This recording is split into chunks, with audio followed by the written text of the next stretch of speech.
अस्सलाम वालेकुम बच्चे, कैसे हैं? होप सो सब ठीक होंगे। हमने 9th क्लास की फिजिक्स स्टार्ट की थी अकॉर्डिंग टू न्यू सिलेबस। जो टॉपिक आज हम लोग करेंगे वो करेंगे मोमेंटम एंड इम्पल्स। सबसे पहले देखते हैं मोमेंटम क्या होता है, फिर देखेंगे इम्पल्स क्या होती है। कहते हैं सपोज करें कि आपके पास ना एक बाइसाइकिल है और एक हैवी सा ट्रक है और दोनों की स्पीड सेम है। तो आप मुझे बताएं कि किसको स्टॉप करवाना जो है वो ज़्यादा आसान होगा। ठीक है, ये डिपेंड करे उनकी मोशन के ऊपर। अगर दोनों की स्पीड सेम है तो अगर हम लोग कंपैरिजन करें किसको स्टॉप करवाना आसान है, तो जाहिर सी बात है हमारे पहली जो बात माइंड में आएगी वो यही आएगी कि बाइसाइकिल को स्टॉप करवाना आसान है। क्यों? क्योंकि उसका मैस कम है। तो पहली बात ये आ जाती है, क्वांटिटी ऑफ मोशन जो डिपेंड कर रही होती है वो डिपेंड किस चीज़ के ऊपर करेगी? मैस के ऊपर। जो लाइटर होता है ना बच्चे, उसको आप इजीली स्टॉप करवा सकते हैं। और अगर कोई ऑब्जेक्ट्स है, एक की स्पीड ज़्यादा है और एक की कम है, तो किसको ज़्यादा इजीली आप स्टॉप करवा सकते हो? जिसकी स्पीड कम होगी।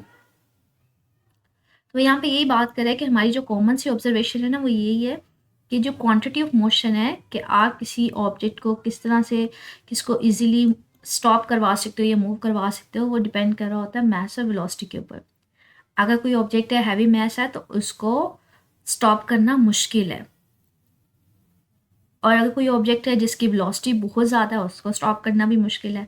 मतलब उनकी मोशन, क्वांटिटी ऑफ मोशन ज़्यादा है। लेकिन अगर कोई लाइटर वेट है, उसका मास कम है, तो उसको इजीली स्टॉप भी करवाया जा सकता है। और कोई ऑब्जेक्ट है उसकी वेलोसिटी कम है तो उसको भी आराम से स्टॉप करवाया जा सकता है। तो मतलब हम कह सकते हैं उनकी क्वांटिटी ऑफ मोशन क्या है, वो कम है। तो क्वांटिटी ऑफ मोशन इन दो चीज़ों के ऊपर डिपेंड करती है। जितना मास ज़्यादा होगा उतनी उसकी मोशन ज़्यादा होगी, और जितनी उसकी वेलोसिटी ज़्यादा होगी उतनी ही उसकी मोशन ज़्यादा होगी। तो बेसिकली क्वांटिटी ऑफ मोशन को ही आप मोमेंटम बोलते हैं, और मोमेंटम को पी से रिप्रेजेंट किया जाता है। मोमेंटम की डेफिनेशन ये भी की जा सकती है, जो प्रोडक्ट होता है ना मास और वेलोसिटी का, उसको बोलते हैं मोमेंटम। मोमेंटम को किससे लिखा जाता है? एम वी से। बच्चे वी क्या है? वेलोसिटी है ना, वेक्टर है, तो इसलिए इसको बोल्ड करके लिखा हुआ है। इन दोनों को मल्टीप्लाई करके मोमेंटम लिखा जा रहा है। मोमेंटम भी हमारे पास वेक्टर है, इसलिए भी इसको बोल्ड करके लिखा हुआ है। तो मोमेंटम भी क्या है हमारे पास? वेक्टर है। अगर मोमेंटम का यूनिट देखा जाए वो क्या होगा? मास का यूनिट क्या होता है? केजी, और वी का यूनिट क्या होता है? मीटर पर सेकंड। तो इसका यूनिट क्या होगा? मीटर पर सेकंड। इसका एक और यूनिट भी होता है न्यूटन सेकंड, वो बाद में देखेंगे ये कैसे आता है। आगे वो एग्जांपल ले रहे हैं, कहते हैं आप सपोज करें कि आपके पास कोई बॉल है, आप उसको बैट के थ्रू हिट करते हो। आप जब उसको हिट करते हो तो कोई फोर्स लगा रहे होते हो ना, और वो फोर्स बड़ी क्विकली आप लगाते हो, बड़े शॉर्ट से टाइम में लगाते हो। तो ऐसे केसेस जहाँ पे आप बहुत थोड़े टाइम में किसी ऑब्जेक्ट के ऊपर फोर्स एक्सर्ट कर रहे होते हो, तो वहाँ पे आपने कितनी फोर्स लगाई वो फाइंड आउट करना मुश्किल हो जाता है, वो आप मेजर नहीं कर पाते हो। तो वहाँ पे फिर क्या करते हो? फिर आप क्या करते हो? उस ऑब्जेक्ट की इनिशियल वेलोसिटी के, इनिशियली ऑब्जेक्ट किस स्पीड के साथ मूव ऑन कर रहा था, और फाइनल वेलोसिटी मेजर करते हो। क्लियन के बाद मतलब कि हिट करने के बाद, फोर्स लगाने के बाद। तो इस केस में एक्सेलरेशन कैसे निकाला जाता है? आप चेंज इन वेलोसिटी मेजर करते हो divided by delta T. Change in velocity क्या है? आप देखते हो हिट करने से पहले उसकी वेलोसिटी कितनी थी और हिट करने के बाद कितनी हुई, फाइनल माइनस इनिशियल। कि फोर्स लगाने के बाद वेलोसिटी कितनी है माइनस इनिशियल कितनी है। इसको बच्चे डेल्टा के साथ लिखते हैं, मतलब चेंज हो रही है, डिवाइडेड बाय डेल्टा टी। अब न्यूटन सेकंड लॉ हमें क्या कहता है? वो कहता है फोर्स किसके इक्वल होती है? एम ए के इक्वल। हमने ये न्यूटन का फार्मूला पढ़ा था न्यूटन सेकंड लॉ का।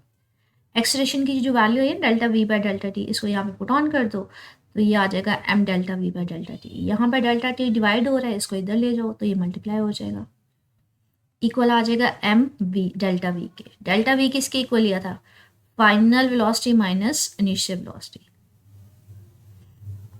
कहते हैं हम लोग एग्जैक्टली ये नहीं बता सकते कि उसने बैट्समैन ने कितनी, या जो बैट के थ्रू आप कितनी फोर्स लगाते हो, कितने टाइम में लगा रहे हो, ये आप एग्जैक्टली नहीं बता सकते। लेकिन हाँ, आप उसका प्रोडक्ट ज़रूर बता सकते हो कि चेंज इन मोमेंटम के इक्वल था। मुझे जो एम वी था वो चेंज मोमेंटम था ना, मास और वेलोसिटी का प्रोडक्ट क्या था? मोमेंटम। अगर वेलोसिटी चेंज होगी तो मोमेंटम भी तो चेंज होगा ना, इसलिए इसको बोलते हैं चेंज इन मोमेंटम। ठीक है, तो आप फोर्स और टाइम एग्जैक्टली नहीं बता पाते, लेकिन ये बता पाते हो कि इनका जो प्रोडक्ट होता है वो चेंज इन मोमेंटम के इक्वल होता है। तो बेसिकली फोर्स और टाइम के मोमेंटम को ही आप क्या बोलते हो, इम्पल्स। तो यहाँ से इम्पल्स की आप डेफिनेशन करेंगे, जो शॉर्ट क्वेश्चन है। लॉन्ग क्वेश्चन में भी ये पूछा जा सकता है, relation between impulse and momentum.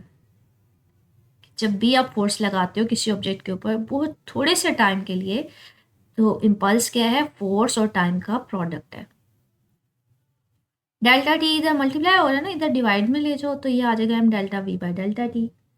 ये क्या, मास और वेलोसिटी का प्रोडक्ट, तो ये मोमेंटम है, change in momentum. Delta P इसकी जगह लिखते हैं, मतलब change in momentum, divided by क्या आ जाएगा, डेल्टा टी। तो यहाँ पे ये क्वेश्चन हमें क्या बता रही है कि जो फोर्स है वो किसके इक्वल है, delta P bye delta T के इक्वल है। ये न्यूटन सेकेंड लॉ हमें क्या दे रहा होता है, फोर्स। वो कहता है force is equal to M A. ये भी तो क्वेश्चन आपको फोर्स दे रही है, और ये क्वेश्चन के अकॉर्डिंग फोर्स किसके इक्वल है, फोर्स इक्वल है change in momentum in some time, या time rate of change of momentum. ठीक है, rate of change of momentum of a body किसके इक्वल है, फोर्स के इक्वल है। तो ये भी न्यूटन सेकेंड लॉ ही है, लेकिन किस फॉर्म में, मोमेंटम की फॉर्म में। जो F is equal to M में था ना, वो एक्सेलरेशन की फॉर्म में था। ये किस फॉर्म में फोर्स आ गई, मोमेंटम की फॉर्म में। इसके डायरेक्शन जो मोमेंटम की है वो वही होती है जो फोर्स की होती है। इससे रिलेटेड कोई क्वेश्चन पूछना हो तो बच्चों मेरे से कमेंट सेक्शन में पूछ लीजिएगा। इंपॉर्टेंट टॉपिक है ये, मोमेंटम और इम्पल्स। ओके, अल्लाह हाफिज़।